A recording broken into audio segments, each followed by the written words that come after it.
So you can see some installation shots of that display. And like other museums in the last few years, Tate has decided to show collections in more thematic way rather than chronological, more linear kind of historic way. So like in this section, we had a sub-theme of surreal beauty, and we showed someone like Hans Bellmer, very proper sort of surreal artist, with very contemporary artists such as Sarah Lucas on the left. So you can see how historic works from different era are sort of in discussion with each other and making the viewers to think about different themes and similar issues, but in a wider kind of context.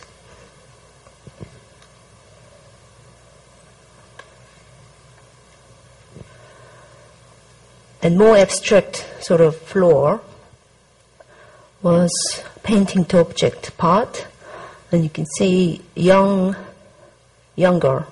British artist Gary Webb with American artist Alexander Calder, and far left there is a Damien Hirst butterfly drawings, and younger artist Melanie Smith homage to Bridget Riley, and you can see Julian Opie's very abstract structures there as well.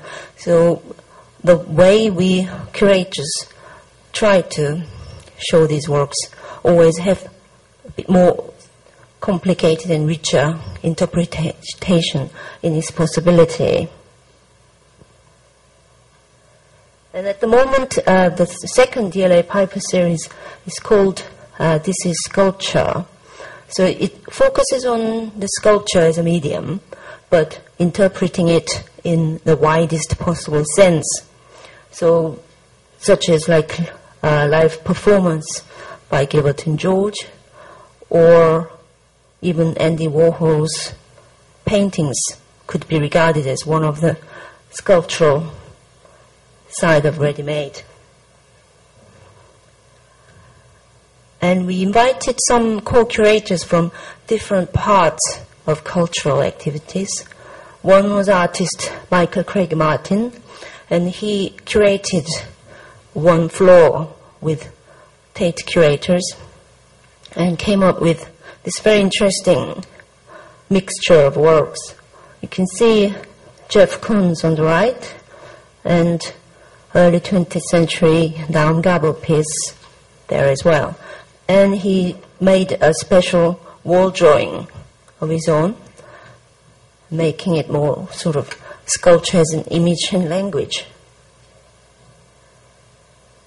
And British designer Wayne Hemingway was one of the co-curators as well, and he came up with this silent disco floor.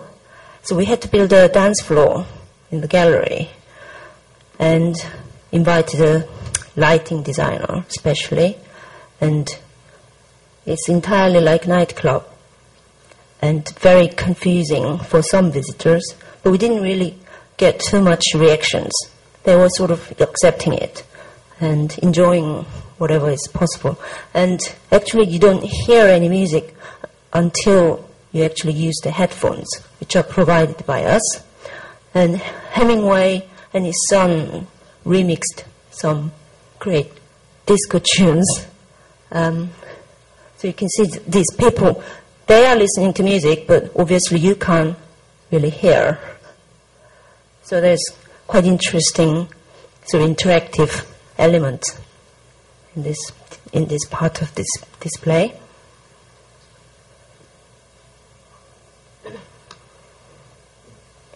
And special exhibitions are really quite important part for Tate curators.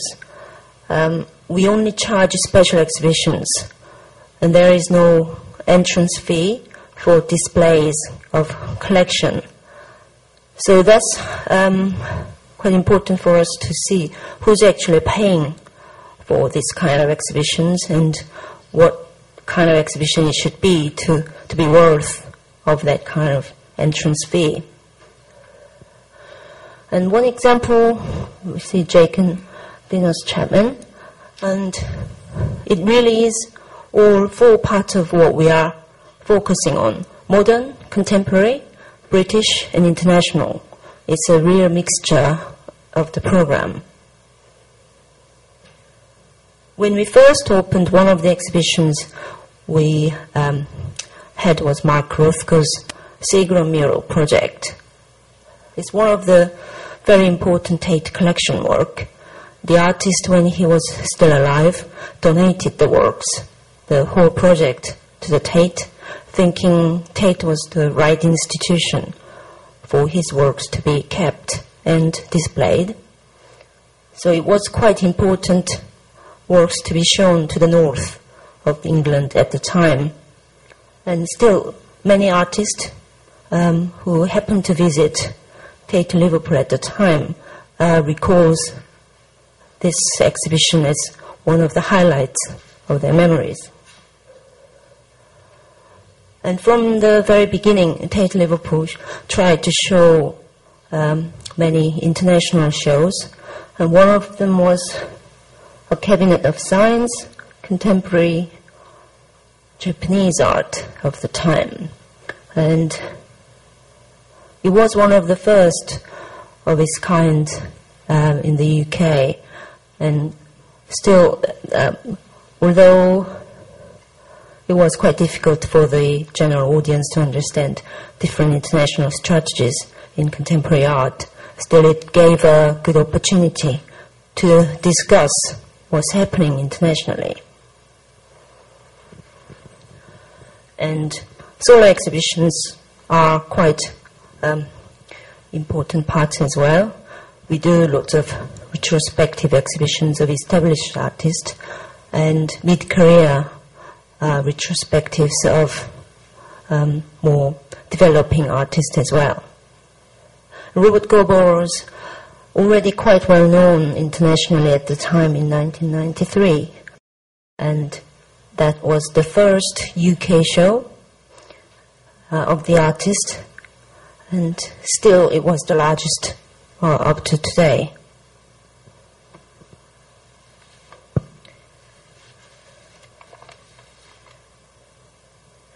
And German artist Sigmar Polke had his mid-career retrospective at Tate Liverpool as well in 1995. And that was when his transparent paintings were beginning to establish. So that was good opportunity for British audience to see this growing international German artist and see his sort of works for the last 10, 15 years.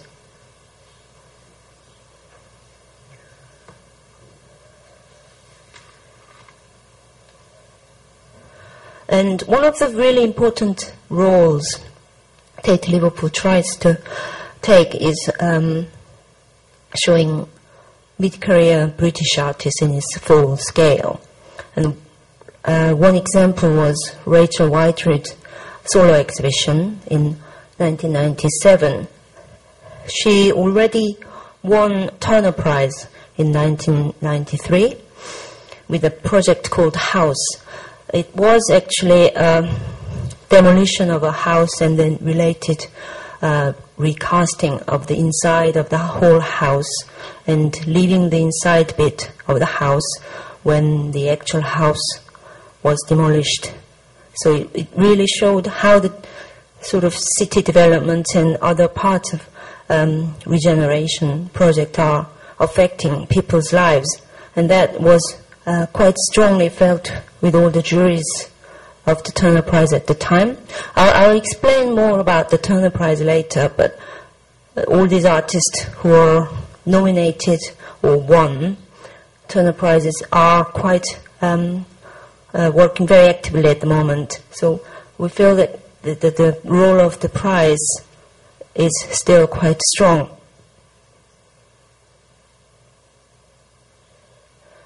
Another mid-career retrospective of Mark Wallinger was held in 2000, and he actually lost her Turner Prize in 1995 to Damien Hirst.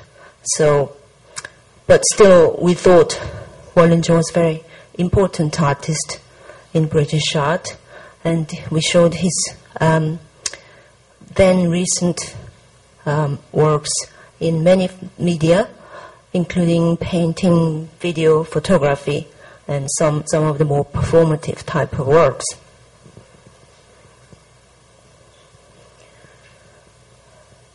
And thematic group shows are very important as well. And one of the quite well-known show was Shopping, A Century of Art and Consumer Culture. And as you can see, one of the artists included was Andrea Gursky. His photograph of stacked shelves of large supermarket. And that's how we saw the actual resemblance between the consumer culture and contemporary art culture. So it was not just about like pop art or just research of that kind of art, but actually seeing the direct relationship between different things in art and culture and society and economics. So that between the display, distribution and consumption, we saw very similar elements between art and commerce. And it actually the show included Guillaume Bill's Your Supermarket, which was 2002 work. Actually, it was the almost full-size supermarket in the gallery with all the shelves and till, but no one's actually selling anything, so you could see all these things, the object of your desire you could buy, but couldn't really buy. So there's a resonance about how addicted we are about this kind of consumer culture. Another interesting show we had was the Uncanny Mike Kelly's show in 2004. It was actually the artist's more curated type of work. It wasn't all about his own works, but he put lots of different strange objects and his personal collections of strange things in an exhibition and showing the idea behind all these things, especially the Freudian concept of the uncanny. Something familiar, but something more subversive than it seems. So it was quite appropriate for the time when all this new interest in psychoanalysis were quite prominent in contemporary art.